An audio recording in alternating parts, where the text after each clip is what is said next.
Hello friends, welcome back. I am Elizabeth. This is Reading Riley and it is time again for my most anticipated books of the quarter for 2025, and we are doing Q4. This is October, November, and December. So these are going to be all new releases that are coming out in the next 3 months.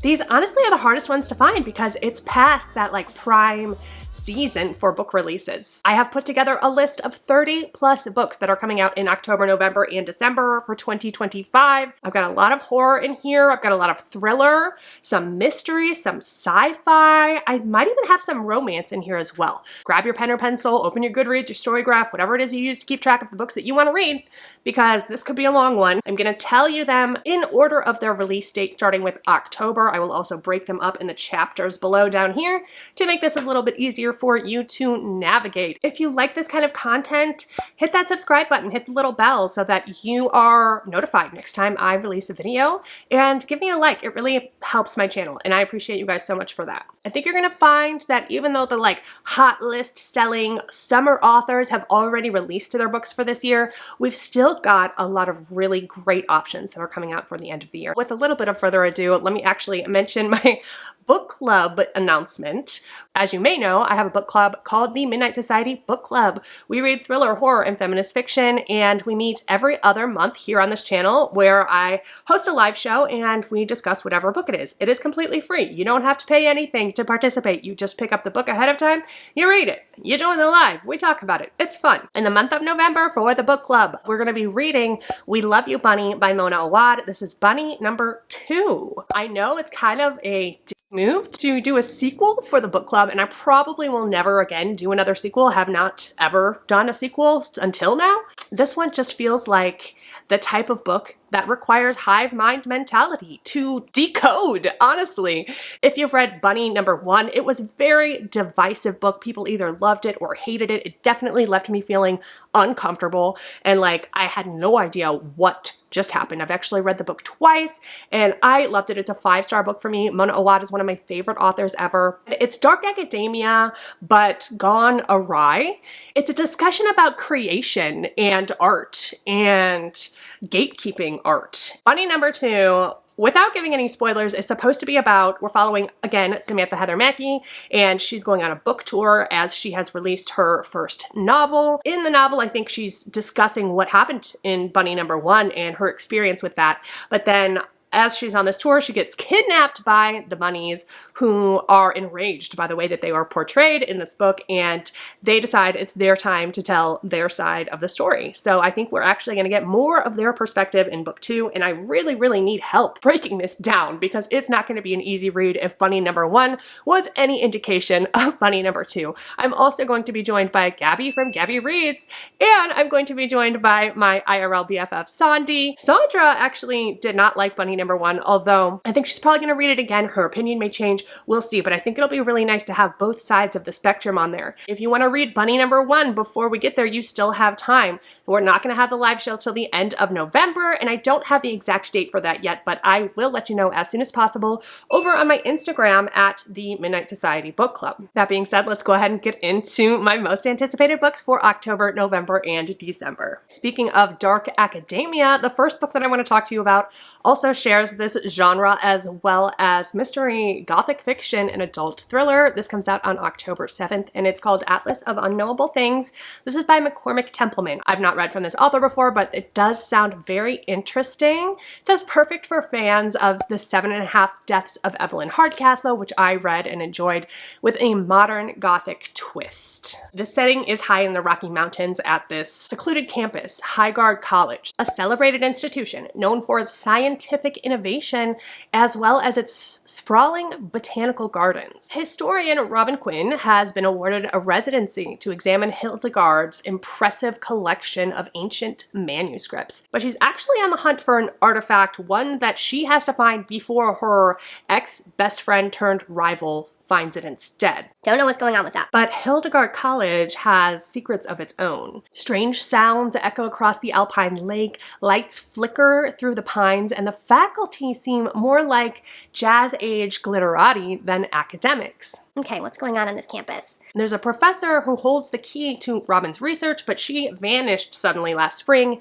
So as Robin is searching for answers, she starts getting these cryptic messages, and that makes her question whether she's the one doing the hunting or whether she's actually being hunted. Drawing on historical, botanical, and occult research. Steeped in the Gothic tradition, Atlas of Unknowable Things considers what it means to search for meaning in the scientific, only to come face to face with the sublime. This could be really good. I don't know. I don't know this author, but it sounds interesting to me. 320 pages, and again, that comes out October 7th. Next on October 7th, sticking with the theme of Gothic horror, probably the only YA book on this list, but it's such a gorgeous cover. This is The Resurrectionist by Kathleen S. Allen. I could not say no to this. Usually I don't like reading YA, although that could be something I could get into in the future, but this one in particular stood out to me. This is said to be a gothic tale of medical mystery and sinister suspense, perfect for fans of Don't Let the Forest In and Belladonna, which I've not read either one of those, maybe because they're probably YA, I don't know. When 17-year-old Dilly Rothbart finds her recently deceased father's journal, her entire world is upended. What she finds in the journal are step-by-step instructions on how to bring a dead person back to life. So this is going to be kind of a Frankenstein retelling. She's intent on finishing her father's work and establishing herself as the greatest scientist in history. And Dilly finds herself drawn to this medical underworld, which then ends up getting her involved in things like grave robbing, stealing corpses, and even murder. I just got Peacock and I started watching The Traitors. Things are about to get murderous. But only metaphorically, I hope. Anyway, but when her twin sister steps in the way of her studies, she'll do whatever is necessary to secure the recognition she deserves. First of all, bringing up a twin at this late stage of the pitch, don't like that. Don't like that. Twins sometimes for me equal cheap twists, and I hope this is not the case for this one. Also, it could be that her sister is getting in her way, and so she's gonna kill her sister in order to do it and bring her sister back to life.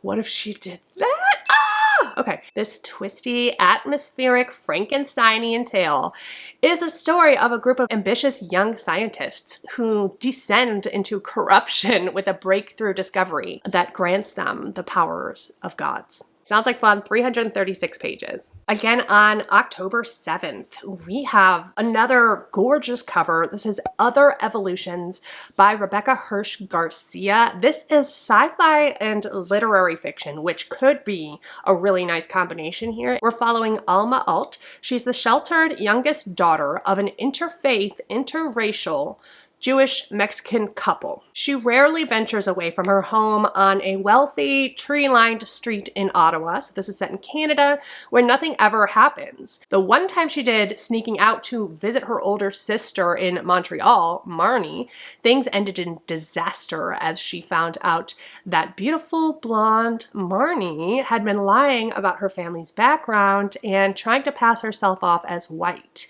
The unintended fallout from this betrayal leads to a devastating accident, one that claims Alma's arm as well as someone's life. Alma is now stuck in a holding pattern. She's unable to process the grief and trauma that she suffered that night, all while the bonds that hold her family together crumble at the seams. But Alma's life is turned upside down by an encounter just steps away from her home with an impossible person, the boy she watched die. She's seeing his ghost? Is it in her head? With keen human insight and stark and honest prose, Other Evolutions is a literary debut with a dark, speculative twist that reveals the uncanny in the mundane, seeing us through the worst parts of our lives toward the weird and wonderful things right in our own backyard.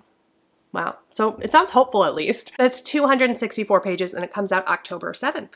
All right, this next story comes out on October 14th, and it is a sci-fi thriller. It's called All That We See or Seem by Ken Liu. And apparently this is an award-winning author who's returning with his first sci-fi thriller in a brand new series. So this is going to be the first in a series. We're following Julia Z, who is a hacker, and she gained notoriety when she was 14, becoming known as Orphan Hacker. She's trying to live a life of digital obscurity in a small Boston suburb, but when a lawyer named Piers, whose famous artist wife has been kidnapped by dangerous criminals, barges into her life. Julia decides to put the solitary life that she's painstakingly created to rest in order to help him find her wife. Now, the cool thing about this is that Ellie, the wife who was kidnapped by the criminal mastermind, Ellie is an Oneirophx, which is a dream artist. She can weave the dreams of an audience member together through a shared virtual landscape, live in a concert-like experience by tapping into each attendee's waking dream and providing an emotionally resonant and narrative experience, which sounds so cool. While the concert attendees' dreams are anonymous,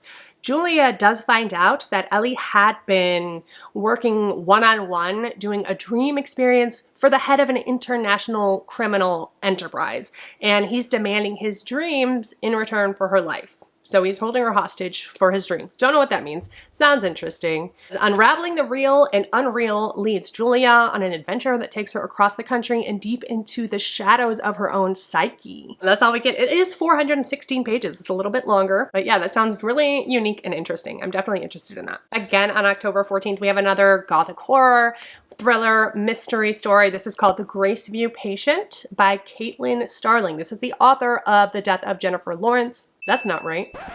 The author of The Death of Jane Lawrence, which was actually really popular a couple years ago, I think. I have not read that one, but I'm still interested in that. Maybe if I like this one, I'll go back to that. We'll see. The comp titles are Misery meets Invasion of the Body Snatchers. It does sound like we're going to have an unreliable narrator, an unreliable female narrator at that. I'm a little bit over that trope right now, but nonetheless, it's a medical experimental thing too, so that sounds really interesting. We're following Margaret. She lives with a rare autoimmune disorder. It's left her completely isolated and there's no cure. She's making do best she can until she's offered a fully paid for spot in an experimental medical trial at Graceview Memorial. Also, I want to mention I love this cover. I think it's really awesome. She will live at the hospital as a full-time patient, subjecting herself to the near total destruction of her immune system and its subsequent regeneration. The trial will essentially kill most of her, but not all of her. There's a little bit that they're keeping. But as the treatment progresses and her body starts to fail, she stumbles upon something sinister living and spreading within the hospital. Spreading. Unsure of what's real and what's just medication-induced delusion. Here we go with the unreliable part. Margaret struggles to find a way out as her body and mind succumb further to the darkness lurking throughout the Graceview's halls. This is 304 pages, right in that sweet spot for me. Very much looking forward to this one, and again, that comes out October 14th. Okay, I'm not sure if this next one comes out on October 14th. I have it marked as the 14th, but then it also says the 21st. So it's one of the two. I'll put the correct one up here. This is called Futility by Nuzo Onoh. I apologize if I mispronounce any of these words. This is for readers of Oyinkan Braithwaite's My Sister the Serial Killer, which I loved, and Bellameki's How to Kill Your Family. This is a monstrous, gleeful, bitingly funny tale of murder, body swapping, and bloody vengeance from the recipient of the Bram Stoker Award for Lifetime Achievement and Queen of African Horror. Chia is our main character that we're following, and she runs one of the best restaurants in Abuja, Nigeria. She is renowned among the male clientele for her captivating beauty and her delicious hot pepper soup. But her hot pepper soup has a secret ingredient, and her beauty is not what it seems. We're also following Claire, who's a 50-year-old British woman living in Abuja with her young Nigerian boyfriend and his beautiful cousin Sade. Consumed by jealousy and resentment and blinded to the poisonous tendencies of her beloved son, after a night out at Chia's infamous restaurant, Claire's carefully organized life spirals into chaos. Both women seethe with rage and bitterness, and when a trickster spirit offers them revenge on those who have wronged them, they cannot resist.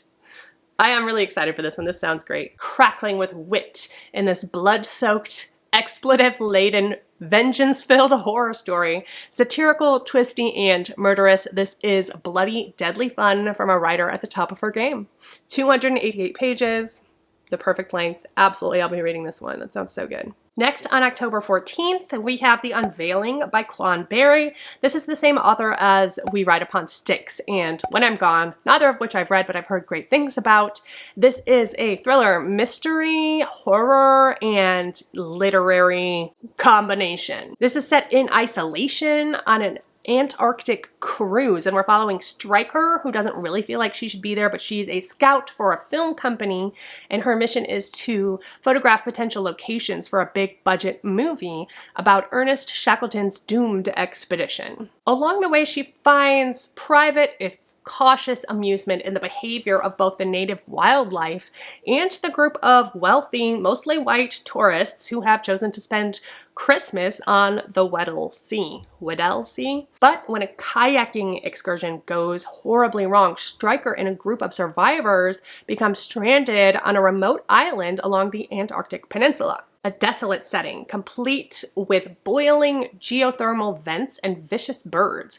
Soon the hostile environment will show each survivor their true face. As the polar ice thaws in the unseasonable warmth, the group's secrets, prejudices, and inner demons will also emerge, including revelations from Stryker's past that could irrevocably shatter her world. Oh my goodness. With her signature lyricism and humor, Quan offers neither comfort nor closure as she questions the limits of human bonds that connect us to one another. Affirming there are no such things as haunted places, only haunted people. I love that. Gripping, lucid, and imaginative, an astonishing ghost story about the masks we wear and the truths we have hidden from even ourselves.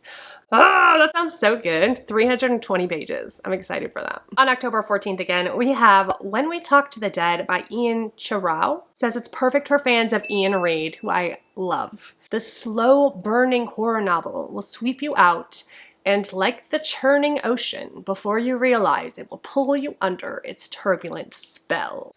Alluring. There's two timelines going on here. So there's this remote, deserted island off the coast of Maine, and it holds memories and disturbing secrets for the family who once lived on its rocky shores. Though 19-year-old Sally DeGama remembers nothing about the accident that took place on Captain's Island and destroyed her family when she was a little girl, she suffers from intense anxiety, pervasive bouts of dissociation, which is interesting, and gruesome nightmares. All Sally knows is that her mother hasn't spoken since the accident that took the life of Sally's twin sister. Again, we have twins. I'm a little bit reticent about that, but let's go on. Following the tragedy, her family fled and never looked back. But when her mother suddenly dies, Sally and 3 college friends decide to travel to the island. For her friends, it's an adventure to a strange abandoned place. It seems like they're kind of shitty friends, actually, if they're not understanding what this means to her. But anyway. For Sally, it's a desperate bid to recover some of her memories and understand what really happened to her family. But when her memories begin to return, Sally is overcome by grief and rage that threaten to plunge her into madness, a madness that is fed by a malevolent presence stalking them on the island. So is it a ghost story? I don't know. Is it a demon thing? I don't know. 304 pages. Sounds really good though. Again, on October 14th, we have another thriller horror story called I'll Quit When I'm Dead by Luke Smithard. We're following 2 different characters that from the outset seem unrelated, but I'm sure they are in fact related. The first of which is Madison, and she is reeling from a bad breakup, self-soothing with junk food, and totally consumed by her lack of direction. She is in need of a big reset. When she runs into an old acquaintance at the gym, she is shocked by how fit they've suddenly become. The cause? An all-female boot camp led by ex-military guru Ellie Fellows. Okay, the course is characterized by grueling reps and minimal contact with the outside world. Sounds like a cult. Stay away. And when Madison signs up to experience it herself, something doesn't feel right. Of course it doesn't, because it's a cult. Come on, Madison. The other students keep acting strangely. Ellie seems almost superhuman, and her intense motivational methods are becoming bizarre. even dangerous. But Madison is getting results, so how can she stop now? Okay, I really hope this doesn't try to make people feel bad about their bodies, because that would suck. We're also following a musician, Johnny Blake, who has been struggling with a pain pill addiction after a very public and very bad fall. At the encouragement of his loved ones, he retreats to a secluded cottage to detox. But he isn't alone. Something is lurking in the shadows of his new home. A creature unnatural and hungry. One that traps Johnny in a frightening bargain. If Johnny doesn't stay off his pills and keep his end of the deal, he will be eaten alive. As Madison and Johnny's predicaments spiral into the unthinkable, they will have to look within to find the true and terrifying answer to the age-old question, how badly do you really want it? Nerve-shredding and compulsively readable, I'll Quit When I'm Dead marks Luke Smithard as a major voice in horror to watch. Interesting. 384 pages. That is on the longer side. This could be really good, or it could be not good. I don't know. The fact that Luke, are you a cis man, Luke? Why are you writing about women's bodies? I'm confused about that.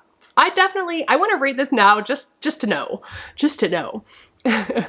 We'll see on that one. Next, we have The Haunting of Paynes Hollow. This is by Kelley Armstrong, and this also comes out on October 14th. This is a supernatural horror about a haunted lakeside property and twisted family secrets. When Samantha's grandfather dies, she figures she's not even going to get a mention in the will. After all, she hasn't seen him in 14 years, not since her father took his own life after being accused of murdering a child at their lakefront cottage. Wow, that's dramatic. Her grandfather always insisted that her father was innocent, despite Sam having caught him burying the child's body, his clothing streaked with blood. I'm sorry, I'm not laughing because he's burying a child's body. I'm laughing because how could he be innocent? And I think that's exactly how they want me to feel right now. But when she does attend the reading of the will, she discovers that her grandfather left her the very valuable lakefront property where the family cottage sits. Where it sits, so not the cottage, just the property? There's one catch. Sam needs to stay in the cottage for 1 month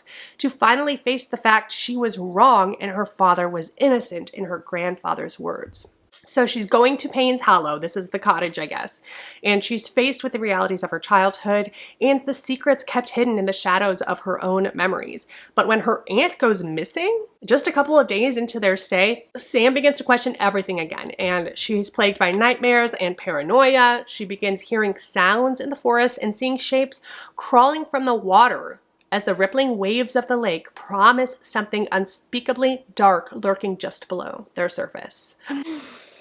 It's the Loch Ness Monster. 288 pages. Yeah, that one sounds interesting. Next on October 14th again, we have Local Heavens by K.M. Fajardo.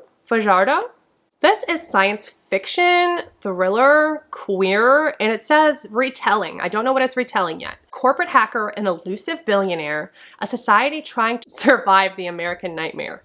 Yeah, that sounds about right. New York City 2075. Okay, so we're set in the future. Filipino-American Nick Carraway has just moved into the heart of the fractured New Americas. Okay, so we're giving dystopia. He's struck by the city's contradictions. Shining corporate towers casting bleak shadows over the slums of the crumbling middle class. This sounds like 2025. When Nick meets an alluring new money Jay Gatsby. Oh, is this a Great Gatsby retelling? Okay, interesting. Okay, when Nick meets alluring new money Jay Gatsby, he falls for his frank charm and confident aura. But in a city where the wealthy flaunt tech-enhanced bodies to cheat death, that sounds cool, surfaces aren't all that they seem. And as a corporate-sanctioned cyberspace hacker, Nick knows that no secret can stay buried forever. He's the reason they don't. And this latest assignment is to investigate Gatsby himself, as Nick becomes entangled in the dark affairs of the elite and the devastating fallout of their actions on the city's most vulnerable. He must reckon with the limits of compassion and accountability across class and status. Yeah, a brilliant reimagining of Fitzgerald's classic tale of glamour, desire, and desperation. Local Heavens examines the guardrails of morality and the price of desire. This could be really good. Ooh, it's 455 pages, a little bit long. I really like the science fiction twist on this though. Nuzo. That sounds really interesting to me. All right, we're moving on to a new date. We have October 21st, and I'm really excited about this one. Loving the cover. It's called Girl Dinner by Olivie Blake. The tagline is, "Good girls deserve a treat." And they do. So this is horror, thriller, adult fiction, and it does say dark academia as well, and mystery. So let's see what this is about. And it's set in a sorority house, a very exclusive sorority house. Every member of this house and all of its alumni are beautiful. They are high achieving. They are universally respected. It sounds like this is going to be another case of how far will you go to get what you want. One of the people we're following is Nina Carr. After a freshman year that she would rather forget, she knows being one of the chosen few accepted into the house is the first step in her path to the brightest possible future. Once she's taken into their fold, the house will surely ease her fears of failure and protect her from those who see a young woman on her own as easy prey. And then we're also following adjunct professor Sloane Hartley, and she is struggling to return to work after accepting a demotion to support her partner's new position at the cutthroat university. After 18 months at home with her own newborn daughter, Sloane's clothes don't fit right, her girl dad husband is not as present as he thinks he is, and even the few hours a day she's apart from her child fill her psyche with paralyzing ennui. When she's invited to be the sorority house's academic liaison, she thinks that all of these women have it all, and they're achieving a level of collective perfection that Sloane so desperately craves. As Nina and Sloane both get drawn deeper into the arcane rituals of the sisterhood, they learn that living well comes with bloody costs.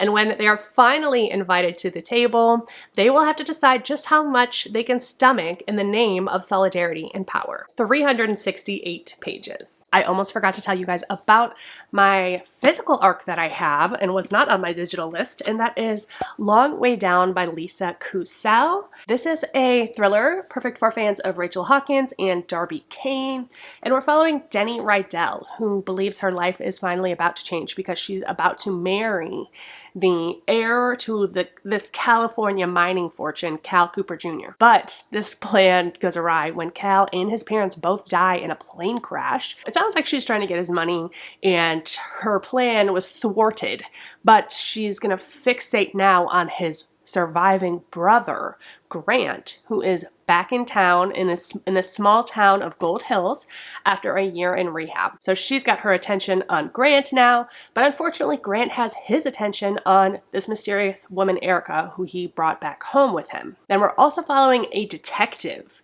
Robin Torres, and she's assigned to investigate a vicious murder that she assumes is a drug robbery gone wrong. But the more that she digs into this, the more she realizes that she couldn't be farther away from the truth. And she starts to upend information about the Coopers, a series of disturbing family secrets and dark lies. And this threatens to destroy everything that Denny knew to be true. What is a girl to do? Sounds really good. I'm excited for this. Love the cover. That comes out on October 21st with Crooked Lane Books. 2 more books in October, and then we're moving on to November. The first of which is kind of a little bit different for this list. It's fantasy, historical, potentially romance, and magical realism. I'm in on the magical realism. I think there's also like a time travel element to this, if I'm not mistaken. This is called The White Octopus Hotel by Alexandra Bell. This is going to be like a weird time travel-y, finding each other once again type of thing. First, we are in London in 2015 when a reclusive art appraiser, Eve Shaw, shakes the hand of a silver-haired gentleman in her London office. The warmth of his palm sends a spark through her. His name is Max Everly. Curiously, the same name of Eve's favorite composer, born 116 years prior. She can't shake the feeling that she's held his hand before, but where and when? And then we skip to the White Octopus Hotel in 1935, decades earlier in the snowy Swiss Alps. Eve and a young Max Everly wander the winding halls of the White Octopus Hotel, lost in time. Each of them has been through the trenches. Eve in a family accident and Max on the battlefield of the Great War, but for an impossible moment, love and healing are just one room away, if only they have the courage to step through the door. Not entirely sold on this one. It's a little bit out of pocket for me, but the time travel and the magical realism element are what's sucking me in here. So I'm interested to see how that one goes. It's 368 pages. Lastly, in October, on October 28th, we have Darker Days by Thomas Olde Heuvelt. Oh gosh, I'm so sorry. Horror, thriller, fantasy, fiction, mystery. This is the author of Hex, which I have not read. Modern day horror story with echoes of Paul Tremblay, which I love, Joe Hill, and Shirley Jackson's The Lottery. Interesting. About a gilded street in a small Pacific Northwest town where the charmed residents have made a frightening bargain with devastating consequences. This is a major theme in these books that are coming out at the end of the year. Again, this seems like how far would you go to get what you want, and the sacrifices that people have to make for things that seem not worth it. Says sometimes you think you can see things behind the fence, bad things, so it's better not to look. Don't know what that means. This is sounding a lot like Girl Dinner. In Lock Haven, a quiet little town in Washington state, Burridge Street is a very special place. The residents of this pretty cul-de-sac are all successful, wealthy, healthy, and happy, and their children are high achievers and well-mannered and smart. But with November arrives the darker days, quote unquote. They descend, bringing accidents, bad luck, familial conflict, and illness. It is November when a stranger appears to collect a long-standing debt. The price must be paid for the good fortunes the residents of Bird Street enjoy for the other 11 months of the year. The devil is due, a sacrifice must be made. Oh gosh! So it has been for over 100 years. To assuage their guilt, the denizens of Bird Street choose carefully who will be sent into the woods. Usually it's an elderly or terminally ill individual who wishes to die with dignity and is content to be helped on their way.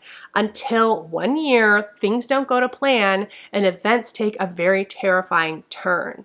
Darker Days is a propulsive, haunting novel that begs the question, how far will we go to find our own happiness, and what sacrifices are we willing to make? 416 pages, originally published November 1st, 2022. I'm wondering if this was just like picked up by a different publisher or if it was, or if it is translated. I'm not sure. I'll look into it. I'll put it down here.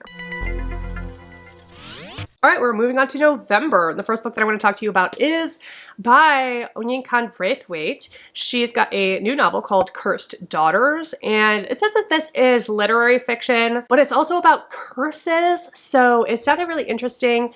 It says a young woman must shake off a family curse and the widely held belief that she is in fact the reincarnation of her dead cousin. In this wickedly funny, brilliant, perceptive novel about love, female rivalry, and superstition. And this is the author of My Sister the Serial Killer. Again, forgive me on the names.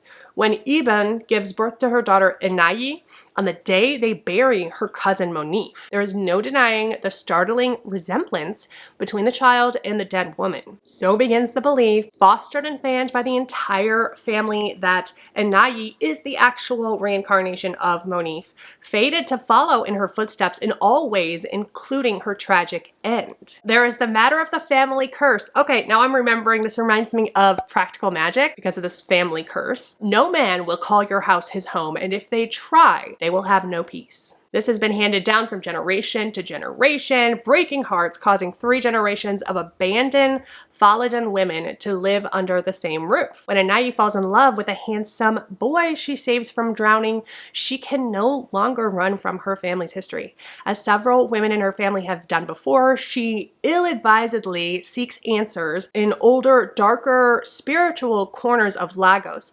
demanding solutions. Is she destined to live out the story of love and heartbreak? Or can she break the pattern once and for all? Not only avoiding the spiral that led Monif to her lonely death, but liberating herself from all of the family secrets and unspoken traumas that have dogged her steps since before she could remember. It's a brilliant cocktail of modernity and superstition, vibrant humor and hard-won wisdom, romantic love, and familial obligation. With its unforgettable cast of characters, it asks us what it means to be given a second chance and how to live both wisely and well with what you've been given. 384 pages, a little bit on the longer side, especially considering My Sister the Serial Killer was a novella. We'll get more of a look into her character work. We have The Long Low Whistle. This is by Laurel Hightower. I've read a couple of her books and I believe I've given them both 4 stars. Definitely feminist horror, so I assume that's what this is going to be as well. Oh, it just says horror. The sound of the whistle that split Patricia's life in two still haunts her 2 decades later. It echoes, leaving their indelible stamp on everything that she does. The rift caused by her father's unsolved death haunts her, pushing her to ever more dangerous attempts to put his memory to rest. Breaking into mausoleums in the dead of night isn't how she pictured her life, but she'll do almost anything to know what happened. When an amateur group of cryptid hunters shows up in her small town, Trish doesn't hesitate to take what might be her only chance to find answers, even if they're searching in the last place they should be, a sealed, abandoned mine. Tight underground passages filled with unseen creatures and impenetrable darkness await the crew, but it's the only path forward, and Trish won't leave her father's legacy buried, delving ever deeper into danger where that whistle still moans. I don't have a length on this one, but hers are typically on the shorter side, so we'll see. Next, on November 4th, we have a new Christina Henry, and I've also really enjoyed this author's books for the most part. This is called The Place Where They Buried Your Heart, and this is a haunting story. The comp titles for this one are Last House on Needless Street meets Tell Me I'm Worthless. I'm very curious as to what that means. On an otherwise ordinary street in Chicago, there is a house, an abandoned house, where once upon a time terrible things happened. The children who live on this block are told by their parents to stay away from that house. But of course, children don't listen. They think it's fun to be scared and dare each other to go inside. So we're following Jessie Campanelli, and she did what many other older sisters do when she dared her little brother to go inside that house. But unlike the other kids who went inside that house, Paul never came out. His friends Jake and Richie said that the house ate Paul. But of course, adults don't believe that. The adults never believe what kids say. They thought somebody kidnapped Paul or otherwise hurt him. They thought that Paul had disappeared in a way that was ordinary, that was explainable. The disappearance of her little brother broke Jessie's family apart in ways that they could never be repaired. Jessie grew up, she had a child of her own, and she kept living on the same street where the house that ate her brother sat. Why would you stay there? Get out of there, Jessie. And darkness seemed to spread out from that house, a darkness that was alive and hungry. That's all we've got, 320 pages. Sounds interesting. I think it could be really good. Moving on to November 11th, this one was absolutely translated from Korean, first published in 2013. This is Petty Lies by Sulmi Bak. I looked at 2 different cover options of this. I'll show you them, and they both have different comp titles. So let me just tell you what it says. Now this cover, the comp titles say it's for readers who reveled in the toxic obsession of butter and the addictive horror of Bat Eater. And then for this one, we have comp titles of We Need to Talk About Kevin meets the Vegetarian. So there's a lot there. This is an epistolary novel, so it's told all in letters. Mira is a desperate young woman hired by a wealthy single mother to tutor her lonesome son, Oyinkan. But Mira is not who she presents herself to be. She is haunted by the death of her own family and motivated by the dark pulse of vengeance. Dun dun dun. Oyinkan was cruel to Mira's mother, a kind of cruelty that she can't ever forgive. And then there is Jiwon, the boy's mother. A bad mother, Mira thinks. But as Mira spends more time in the family's sprawling home, she begins to suspect Oyinkan is not the culprit that she's after. Someone else in the family has been pulling the strings, someone with a deviant plan she cannot begin to imagine. Structured around 4 different letters, Mira's journal, Jiwon's reply, Oyinkan's brother's diary entry, and finally, Mira's own written recollection. Each new section brings us deeper into a web of cruelty, consequence, and closer to the truth. 160 pages, so this is actually a novella, and pretty short. I definitely want to get my hands on this one. Personally, I prefer this cover, and that would be a fun one just to have on the shelves. That's again expected November 11th. Again, on November 11th, we have The Sofa by Sam Munson. Not gonna lie, I was kind of sold on the cover by this one.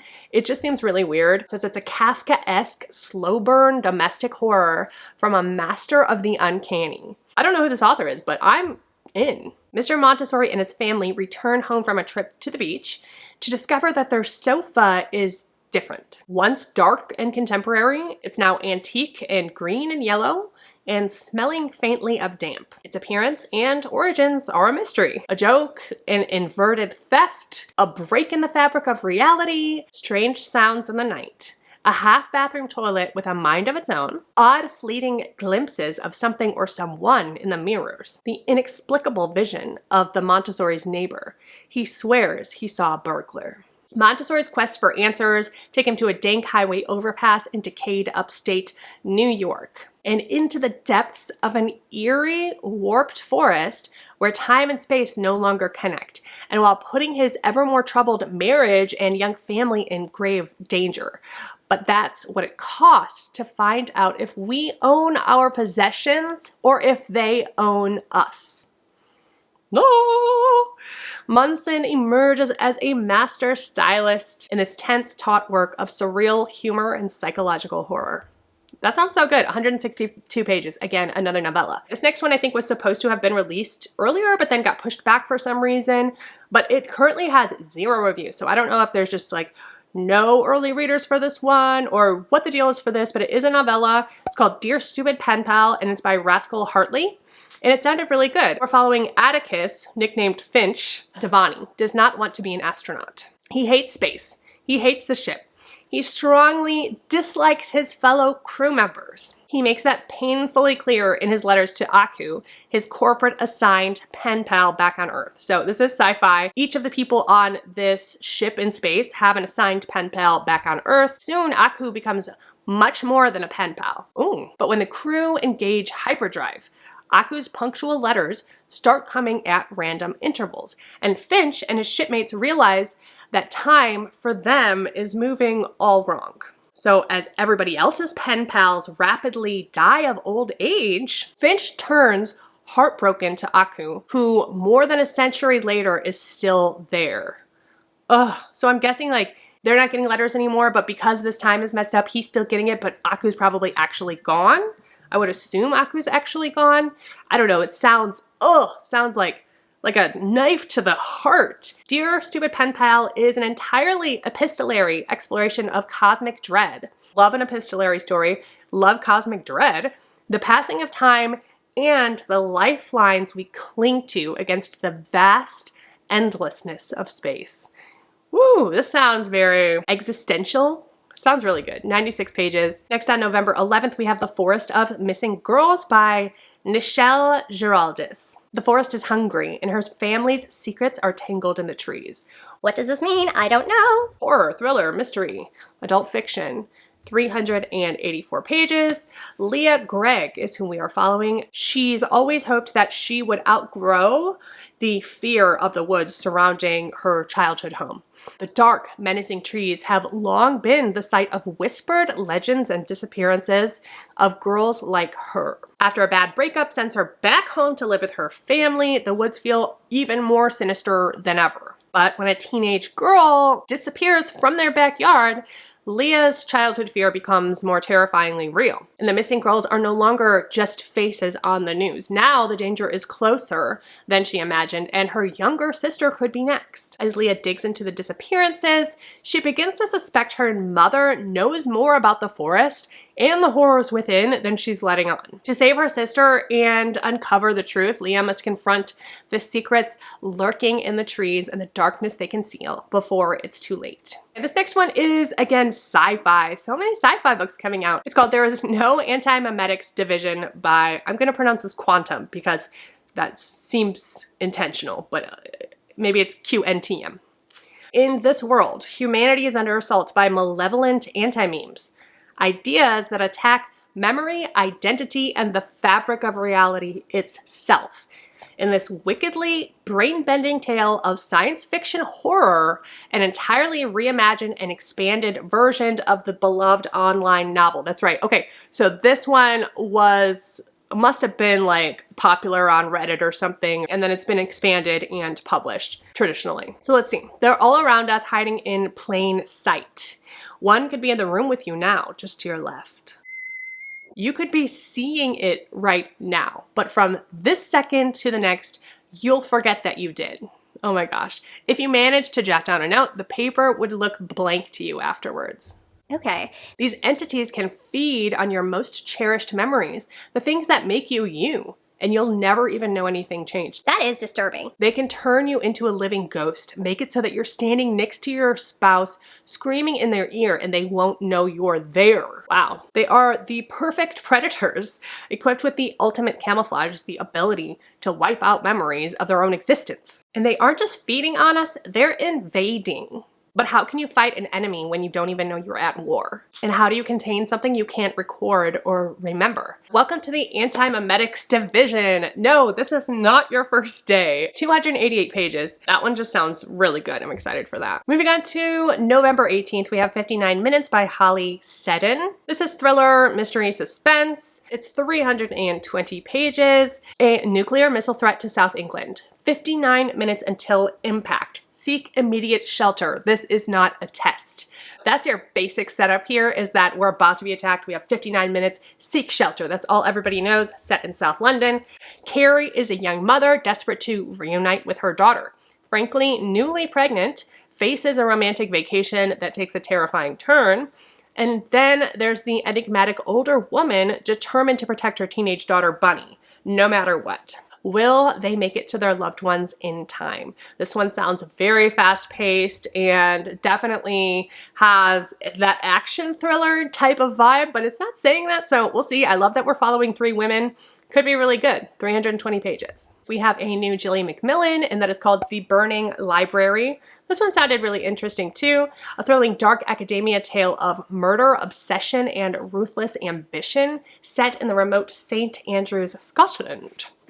As I've already shown, I cannot do a Scottish accent. On a frigid, windswept day in western Scotland, Eleanor Bruton's body is discovered on the shore. To her family, she was an ordinary middle-aged woman. She made flower arrangements and plumped kneeler cushions at church. Little did they know that she was harboring a dark and all-consuming secret. A scrap of fraying embroidery that seems worthless at first glance. This is a valuable artifact. For more than a century, two rival organizations of women have gone to deadly lengths to secure the valuable artifact in the hopes of finding the original medieval manuscript from which it was torn. The Order of St. Catherine, devoted to the belief that women must pull strings, literally it sounds like, in the shadows to exercise control. Okay, sounds feminist. And the Fellowship of Larks, determined to amass as many overt positions of power for women as possible, so long as their methods of doing so never come to light. Ooh. When Dr. Anya Brown garners international attention for her translation of the cryptic Folio 9, she is handpicked by Diana Cornish, a professor and high-ranking member of Fellowship of the Larks, to join the exclusive Institute of Manuscript Studies in St. Andrews. Meanwhile, in Scotland Yard, Detective Cleo Spicer begins a private investigation into the death of Eleanor Bruton. As all of them grow further entangled into this ancient web, circumstances are spinning wildly out of control, and their lives may be in grave danger. This is 304 pages. That sounds really good. Again, on November 18th, we have Haven't Killed in Years by Amy K. Green. Again, I don't know this author, but this one is definitely giving murderous women vibes, so I'm on board. And it has a serial killer. Okay, no one is supposed to know. Harmless office worker Gwen Tanner is the daughter of serial killer Abel Haggerty. But a low profile and new name aren't going to cut it when an obsessive new killer starts targeting her in this lively, propulsive thriller with a standout voice. Oh, interesting. Okay. Marin Haggerty, the daughter of notorious serial killer, was only a child when they arrested her father. Ripped from her home and given a new identity, Marin disappeared. 20 years later, Gwen Tanner keeps everyone at a distance, preferring to satirize the world around her rather than participate in it. I get that. It's for her safety and for theirs. But when someone starts sending body parts to her front door, the message is, I know who you are. Ooh! To preserve her secrets, Gwen must hunt down the killer, a journey which immerses her into the twisted world of true crime fandom and makes her confront her past once and for all. Maybe she is capable of deep human connections, but she's not the only one keeping secrets. Will opening herself up to others help her find the killer or remind her why it was necessary for her to hide her true self to begin with? The apple never falls too far after all. Just the fact that it says maybe she's capable of deep human connections, I feel like she's a sociopath. This is going to be a fun one to follow. 368 pages. On November 25th, we have Best Offer Wins by Marissa Cascino. This cover looks like a lot of fun. It's horror, thriller, fiction, mystery thriller, contemporary suspense. We're following this character who is obsessive. 18 months and 11 lost bidding wars into house hunting in the Washington, D.C. suburbs. 37-year-old publicist Margot Mayaki gets a tip about The perfect house. in The perfect neighborhood. and it's slated to come up for sale in 1 month. Desperate. She's living in a cramped apartment with her and her husband, Ian, and in turn, she wants to get on with their marriage, have a baby, and get their whole lives back on track. Margot becomes obsessed with buying this house before it goes on the market and becomes unattainable, essentially. A little stalking? Harmless. A bit of trespassing? Necessary. As Margot infiltrates the homeowners' lives, her tactics grow increasingly unhinged. But just when she thinks she's won them over, she hits a little snag in her plan. Undeterred, she'll prove again that there is no boundary that she will not cross to seize the dream life she's been chasing. 288 pages. And now, friends, we are moving on to December. I have 5 books in December, much fewer than there are in October and November. I am going to start with a mystery thriller suspense called Friends and Liars. This comes out on December 2nd by Kit Frick. From Edge of Your Seat Suspense, author Kit Frick comes an insidious thriller about 4 estranged friends trapped in a powerful family's deadly game at a luxe estate in the Italian countryside. Okay, so this is a rich people drama, deadly game. Loving this. It's been 5 years since heiress Claire Monroe tragically died on New Year's Eve at her family's opulent Italian palazzo. Since that time, her college friends have harbored a dark secret. Their lies and betrayals led to Claire's untimely death. Oh, wow. What happened that fateful night was a horrible accident, but Luca, Harper, Serena, and David are guilty. And their desperate decision to conceal the truth destroyed their once close bond. Now the estranged friends, each the recipient of an invitation from the Monroes to return to the lakeside palazzo for a long overdue memorial. Accepting the Monroes' invitations means playing with fire, but they really can't refuse. Luca, Harper, Serena, and David have barely settled into their idyllic accommodations at Lake Como before someone at the memorial party begins targeting them. Haunted by little gifts left in their rooms and the unshakable sense of being watched, it soon becomes clear that someone on this guest list knows the whole truth about the night Claire died and the secrets her friends have been keeping. Nothing is as it seems in the palazzo on the lake, and under their tormentor's vengeful gaze, their secrets and their lives are in danger. This could be fun. It sounds fast-paced, 272 pages, and again, that comes out December 2nd.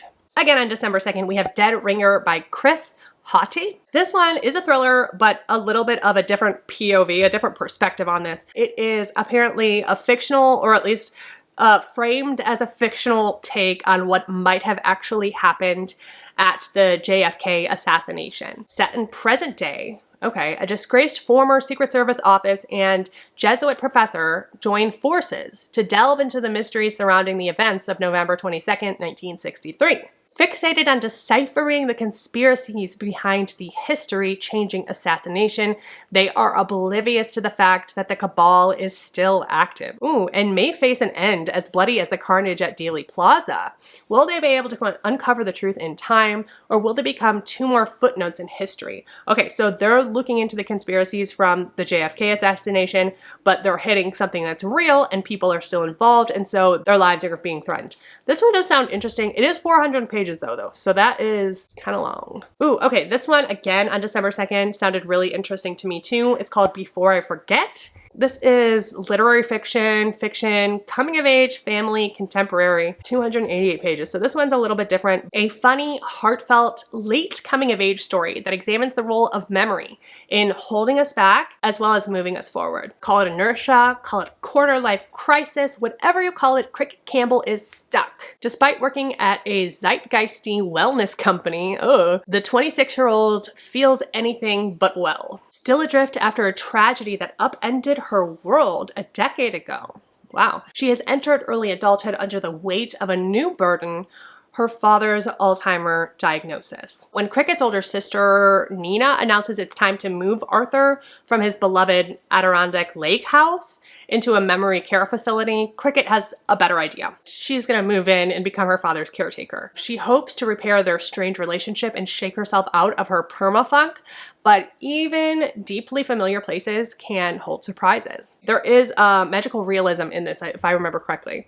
As Cricket settles back into the family house at Catwood Pond, a place she once loved but hasn't visited since she was a teenager, she discovers that her father possesses a rare gift. Yes. As he loses his grip on the past, he is increasingly able to predict the future. The Benjamin Button of ESP. Before long, Arthur cements his reputation as an unlikely oracle, but for Cricket, believing in her father's prophecies might also mean facing the most painful parts of her history. As she begins to remember who she once was, she uncovers a vital truth. The path forward often starts by going back. 288 pages. Next, on December 9th, we have Dark Sisters by Christy DeMeester. I wasn't essentially sold on this until I read the quote in here by Rachel Harrison, who said, "A bonfire, a beacon, a balm, a rallying cry, a beautifully written, mesmerizing horror epic, magnificent." If Rachel Harrison is that excited about it, then I am too. In this fiercely captivating novel, horror meets historical fiction. So that was why I wasn't really that interested in it, because historical fiction is iffy for me. When a curse bridges generations, binding the fates of 3 women. So we're following Anne Bolton. And she is a healer, and she's facing persecution for witchcraft. She bargains with a dark entity for protection, but the fire she unleashes will reverberate for centuries. Then we have Mary Shepard, a picture-perfect wife in a suffocating community. She falls for Sharon and begins a forbidden love affair that could destroy them both. Then we have Camilla Burson, the rebellious daughter of a preacher, and she defies conformist expectations to uncover an ancient power as her father's flock spirals into crisis. 3 women, 3 centuries, 1 legacy of fury, love, and power that refuses to die. This is undoubtedly feminist, a hauntingly beautiful exploration of revenge, feminine rage, and the secrets that bind women across time. Frightening, subversive, and provocative. 336 pages. Wow, that sounds so good. I have one last story to tell you about, and that comes out on December 9th. I think this also was supposed to have been released in September, but didn't come out yet. Correct me if I'm wrong, but that is the information that I'm seeing. It's called The Time Hop Coffee Shop by Phaedra Patrick.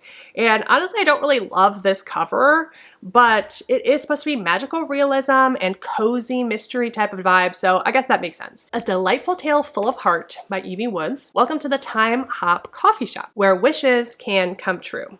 Greta Perks was once the shining star of the iconic maple gold coffee commercials. Ooh, fun. The quintessential TV wife and mom. Now her fame has faded, her marriage is on the rocks, and her teenage daughter has become distant.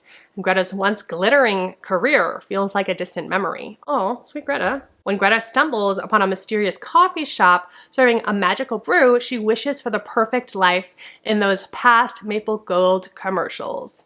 The next thing she knows, Greta wakes up in the idyllic make-believe town of Mapleville, where the sun is always shining, the aroma of freshly brewed coffee, and second chances fill the air. Given the opportunity to live the life she dreamed, Greta is determined to rewrite her own script. But can life ever be like a coffee commercial? And would you want it to? And what will happen when Greta has to choose between perfection and real life with no turning back? That's it. That's all of the books that I am anticipating. Will I get to every single one of these? No, I will not. But this is always here to reference if you're looking for something to read. Y'all, that's a wrap for 2025 anticipated releases. I cannot believe this. The next one's going to be 2026, Q1, January, February, and March. Holy cow. Again, don't forget if you want to join us for the book club in November. We're reading We Love You Bunny by Mona Awad. Cannot wait for that one. I'm so excited. If you watched this to the end, thank you so much. I really, really appreciate you.